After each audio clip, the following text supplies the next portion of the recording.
In this Python tutorial, we will learn how to use the Defaultdict module.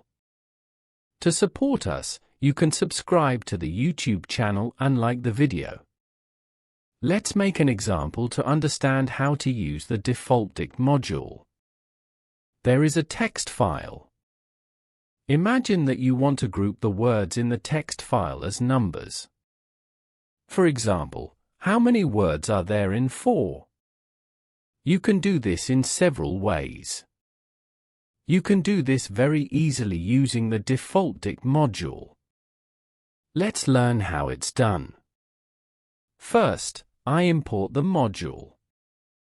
First, let's learn how to read the text file. I am creating a variable. I send the name of the text file and its reading mode to the open function. I can read using the read function. I print the variable to the console. The text is printed on the console screen. I need to perform a split operation to find out how many times words appear in the text.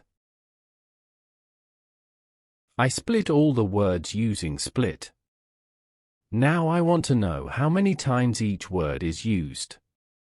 I'm creating a variable using the Defaultdict module. I set the module as integer. I can access the split words by using a for loop. All words will be added to the Defaultdict module. The default value of all words will be 0.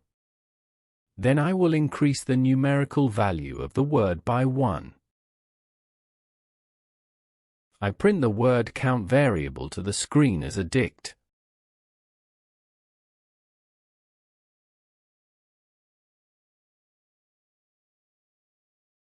Grouped all the words in the text file. Now I found which word was used how many times in the text file. In this Python tutorial, we learned how to use the Defaultdict module.